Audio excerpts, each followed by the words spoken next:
रानी चींटी सभी चींटियों के साथ जंगल में रहती थी। सारी चींटियां रानी चींटी के व्यवहार से बहुत खुश थीं, क्योंकि वो सबके बारे में सोचती थी। इससे सब उसकी बात मानते थे। सभी चींटियां मिलकर अपना नया घर बना रही थीं। रानी चींटी टीले के ऊपर खड़ी है। सारी चींटियां एक लाइन में हैं और एक दूसरे को मिट्टी के छोटे छोटे टुकड़े पास करती जा रही हैं। दूसरी तरफ चींटियों ने एक लकड़ी और ट्री वाइन की मदद से एक स्लिंग शॉट टाइप का शेप बनाया हुआ है, जिसमें वो एक मिट्टी का क्यूब फंसाकर ऊपर शूट करती हैं। ऊपर कुछ चींटियां उसे कैच करके घर बना रही हैं। ऐसे घर बनाने में तो बहुत समय लगेगा। सही कहा, पर इसी तरह मन लगाकर काम करने से जल्द ही हमारा घर तैयार हो जाएगा। फिर हम उसमें आराम से रह सकेंगे। ये भी तो सोचो। ये बात तो सही है। घर बनने के बाद तो आराम ही आराम है। दोस्तों, काम पर लग जाओ।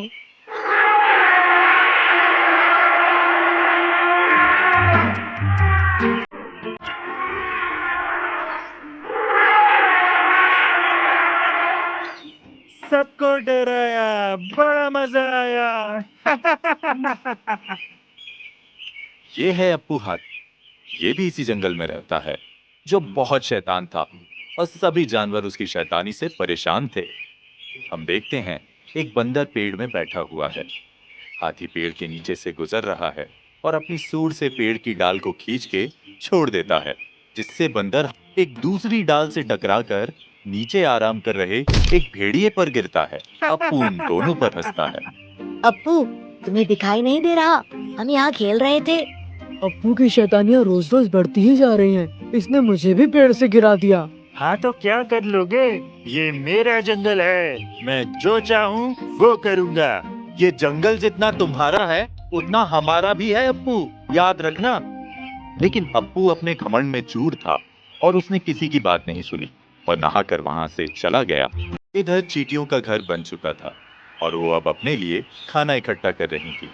तभी अप्पू वहां आता है। हम देखते हैं सारी चींटियां वैसे ही एक दूसरे को खाना पास करती हैं और वो खाना टीले के अंदर डाल रही हैं। इतनी मेहनत, वो भी ऐसा घर बनाने के लिए। अरे तुम्हारा घर तो इतना कमजोर है कि मेरे सूंड के एक वार वार क्या, एक फूंक से उड़ जाएगा। दिखाऊं दिखाऊं। अप्पू ने शैतानी में आकर बेचारी चींटियों का घर तोड़ दिया। रानी चींटी को ये देख बहुत बुरा लगा।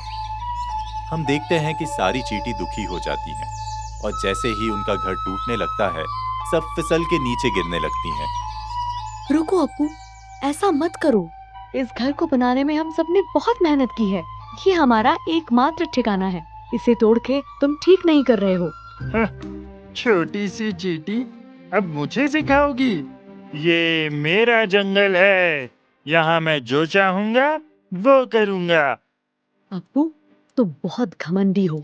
याद रहे, ये जंगल सिर्फ तुम्हारा नहीं, सभी जानवरों का है और हम सबको यहाँ मिलजुल कर रहना चाहिए। क्या पता हमें कब किसकी जरूरत पड़ जाए। हमें एक दूसरे को परेशान करने की जगह एक दूसरे की मदद करनी चाहिए।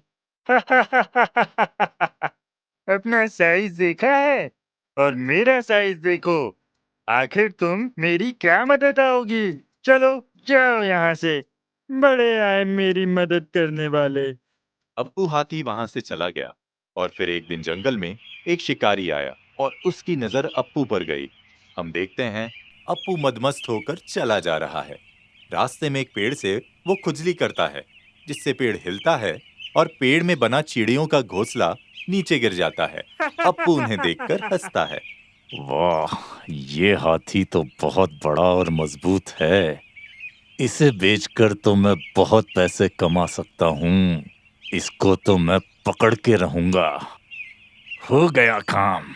अब हाथी के आते ही मैं उसे जाल में फंसा के पकड़ लूंगा। अप्पू, देख के नहीं चल सकते? मैं देख के क्यों चलूं? तुम देख के खेलो। बचाओ बचाओ। अब आया ना हाथी जाल के नीचे। अप्पू शिकारी के जाल में फंस चुका था। शिकारी उसे चुपके देख ही रहा था। तभी अप्पू की आवाज सुनकर रानी चींटी वहां आती है और उसकी नजर शिकारी पर पड़ती है। अप्पू को फंसा हुआ देख उसको दया आ गई। रानी चींटी ने अप्पू की मदद करने की सोची। रानी चींटी अप्पू के पास जाती है। अप्पू, मेरे दोस्त, तुम घबराओ मत, मैं आ गई हूँ। मैं तुम्हारी मदद करूंगी और तुम्हें यहाँ से निकाल लूंगी। और रही इस शिकारी की बात, तो इसको तो हम मजा चखा देंगे। चलो साथियों।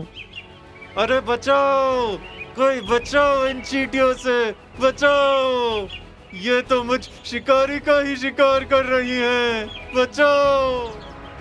शिकारी के भागते ही रानी चींटी अप्पू के पास आती है। शिकारी तो चला गया, लेकिन मैं इस जाल से बाहर कैसे निकलूंगा? मेरे पास इसका भी उपाय है। तुम यहीं रुको, मैं अभी आई। चूहे राजा, मेरे दोस्त, बाहर आओ दोस्त, तुम्हारी मदद चाहिए। क्या हुआ चींटी रानी? इतनी परेशान क्यों हो? वो अप्पू शिकारी की जाल में फंस गया है। जरा जाल काटने में मदद कर दो, बेचारा बहुत परेशान है। ये तो एक दिन होना ही था। ये सब अप्पू की शैतानियों का फल है। हाँ, पर है तो वो हमारे ही जंगल का हिस्सा, हमें उसकी मदद करनी चाहिए। सही कहा, चलो। चूहा जल्दी से अपने दोस्तों के साथ अप्पू के पास आता है और सब मिलकर जल्दी से अप्पू का जाल अपने नुकीले दांतों से काट देते हैं। अप्पू आजाद हो जाता है और उसे अपनी गलती का एहसास होता है। मुझे माफ कर दो चींटी रानी, मैंने तुम लोगों का घर तोड़कर बहुत गलत किया। तुमने सही कहा था, हम सबको एक दूसरे की मदद की जरूरत पड़ती है, चाहे वो कितना भी बड़ा या छोटा क्यों ना हो। आज से मैं तुम सबके साथ मिलजुल कर रहूंगा, बिल्कुल एक सच्चे दोस्त की तरह। और फिर उसके बाद अप्पू ने कभी किसी को परेशान नहीं किया और सबके साथ हंसी खुशी जंगल में रहने लगा। हम देखते हैं कि अप्पू जंगल में बैठा है, सारे छोटे जानवर उसके आसपास खेल रहे हैं और सब एंजॉय कर रहे हैं।